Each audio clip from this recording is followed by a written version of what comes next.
Hi, I'm Becky Lodge of StartUp Disruptors, and today I'm with the fantastic Sarah Jane Black, who's come to talk to me a little bit about her business. Sarah Jane is actually one of our subscribing VIP members at the StartUp Disruptors early stage startup and small business community. What we do is we help people to start and scale up their business from home. So it doesn't matter whether you start in your kitchen or your garage, we can help, and we're a community and a tribe that can help support you on your early stage journey. So that's the end of the plug from me. I don't want to be doing all the talking today, so I'm going to hand over to the fantastic Sarah Jane Black. So Sarah, could you firstly just tell us a little bit about your business, please? Yes, by all means. Hello everyone, I'm Sarah. My business is SB Business Services. I'm target mainly small business enterprises and sole traders, anything from 50 employees downwards really. And I'm there to support businesses to solve any issues they might have, to create more value and maximize their growth. In that, I literally can do anything from starting at the top, gap analysis, all the way down to your general operations and business support really, but you're just paying for exactly what you need. So in terms of business right now, we know that we're in a kind of a sticky time at the moment with regard to timing. So what do you think the main challenges are going to be for businesses in the next sort of 6 to 12 months or so, Sarah? I think the biggest challenges for businesses will be, I appreciate we've got extended furlough. No one will really know whether we're going to have another lockdown. There's going to be monumental change for next year, I feel. And I feel that the most important thing is to try and be proactive and get those businesses to plan and safeguard themselves for those possible changes that are going to happen. I think the biggest thing will be cash flow. And that's where I feel that my business will help, because I can support them as and when they need it. So they're not paying out lots of money or having to recruit any more people.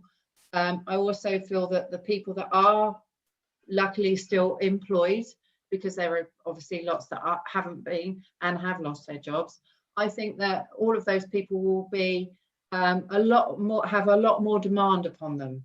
And I think that with that greater demand will increase sickness and stress in businesses. And I think that business owners need to look at that and think, okay, I need to look after the staff I've got, but actually I might need someone 1 or 2 hours a week. I might need them to cover my sickness or a holiday or something like that, which we all still have and we all still take.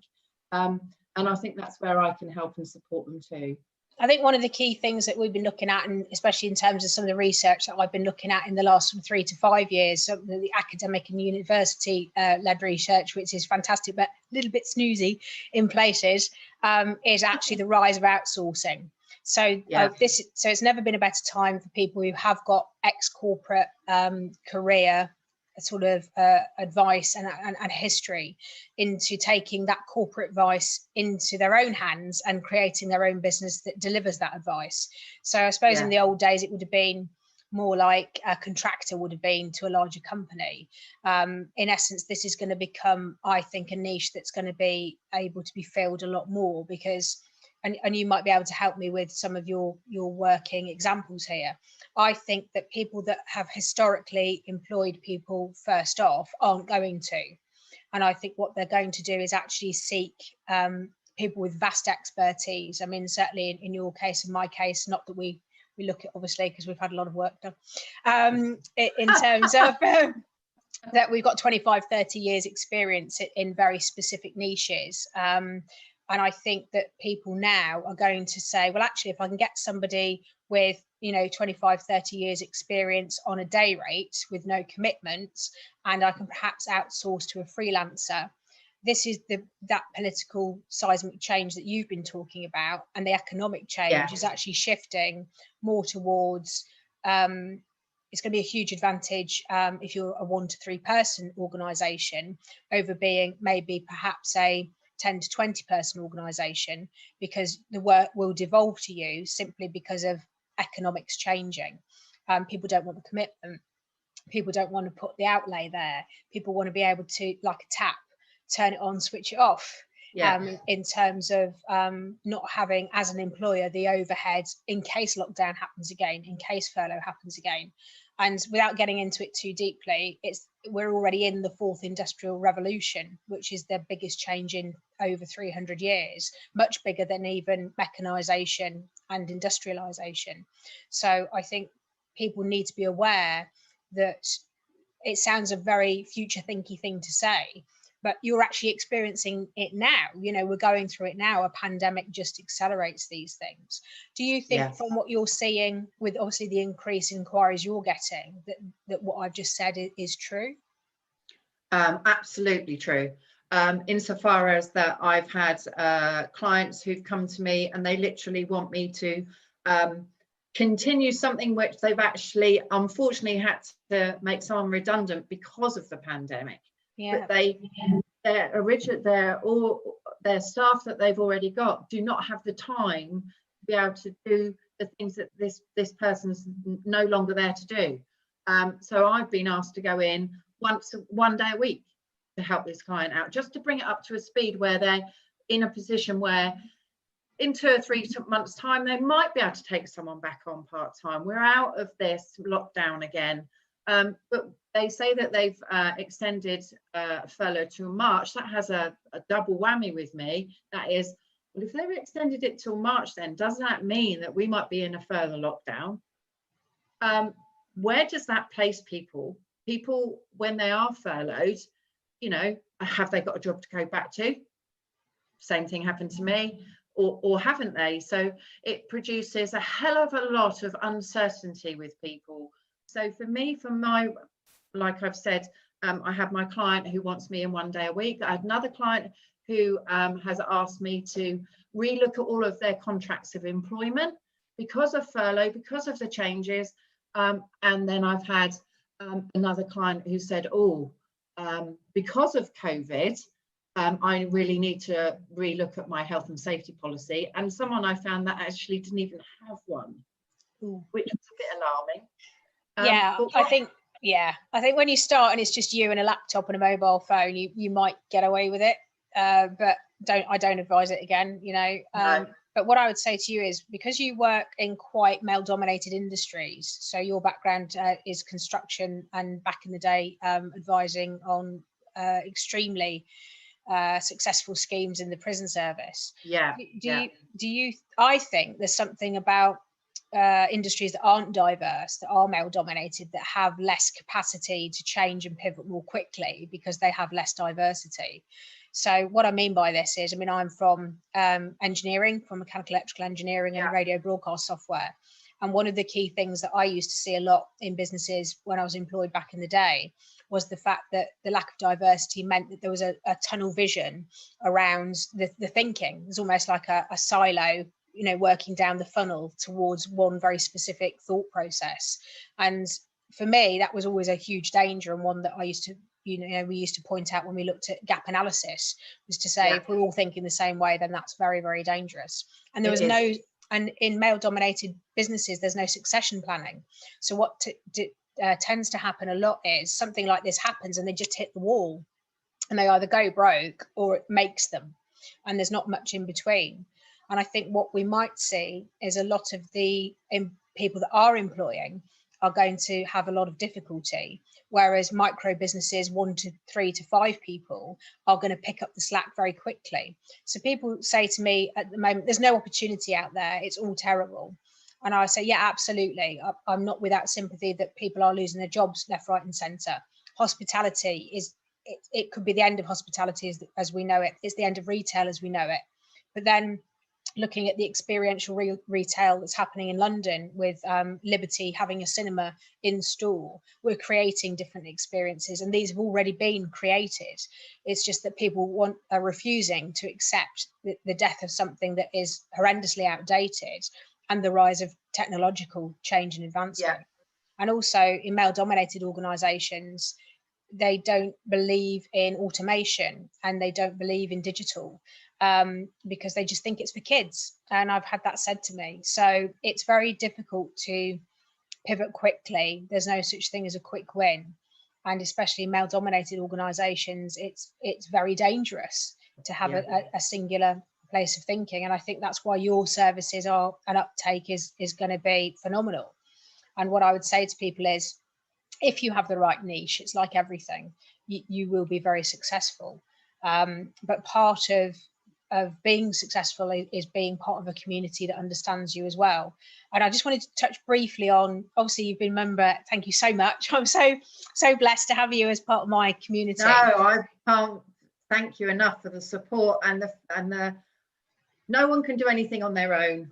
No. And being part of Start Disruptors, I really feel an inclusive team, Phil, and I know that you are such an approachable person, and all of the people that I've met have been absolutely supportive and fantastic. Yeah, and I wish there were more networks out there like it. Yeah, I think the thing is, when I set it up, what I wanted to actually create was probably the same sort of team environment that people would have had in corporate but don't have anymore. And that sort of, isolation and loneliness is very debilitating for people. So what I wanted to create was literally people coming from ex-corporate who've got a bit of knowledge, perhaps have got a degree or a first or second degree, or that doesn't really matter. We'll help people that are clever and intelligent actually connect with one another. And that it was more about an ethos of connection and ensuring that everybody was okay. And it wasn't popular, and I don't think that people can replicate it, because they can't replicate the people in that community that have that same way of thinking. And whilst a single point of thinking can be bad in business, I think in startup, for us as a community, it's a good thing, because we're very much led on how we can help and support people. So in terms of being a member, can you just sort of speak briefly about what makes us different and why you think it's good value for money in terms of what you've received so far? I think it's really good value for money, and very inclusive insofar as everyone's approachable.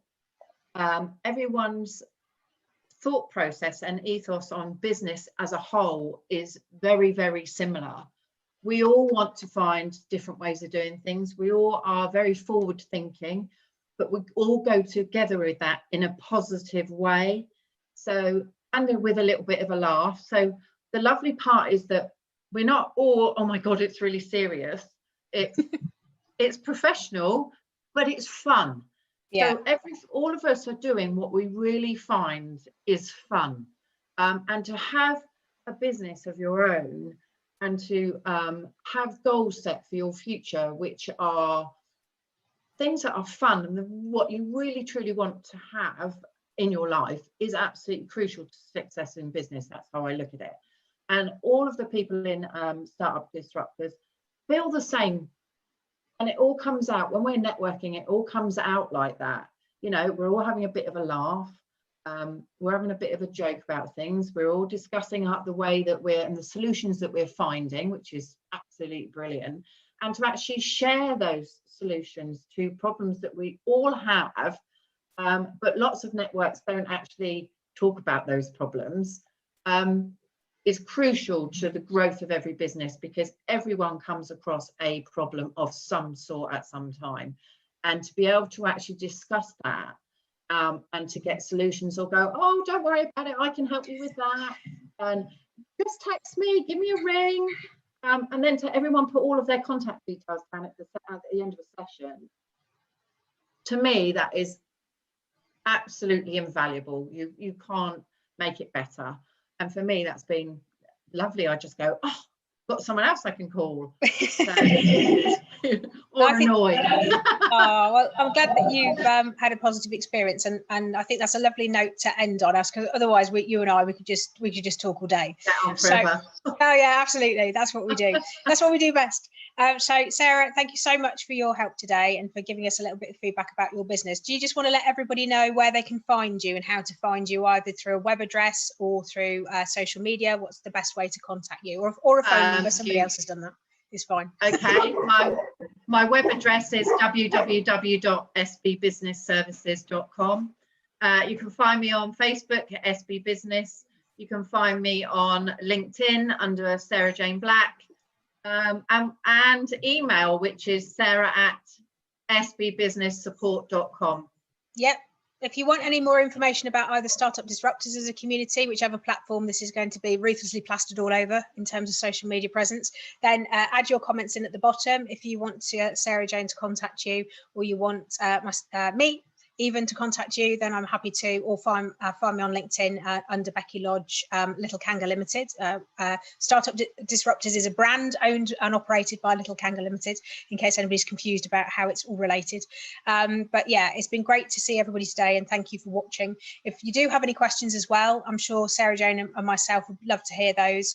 So please don't be backwards in coming forwards. If there's anything that you want to ask about business or the future of business, or what we think is going to happen in the next few months and coming years, or if you want to share with us your thoughts, that would be absolutely brilliant to get some feedback as well. Any other topics that you'd like to see, then please do let us know, and I'm sure we'll be back on camera on Zoom soon, discussing some more stuff with Sarah Jane. But thank you so much in the meantime, and have a great week, everybody. Take care of yourselves. Bye for now.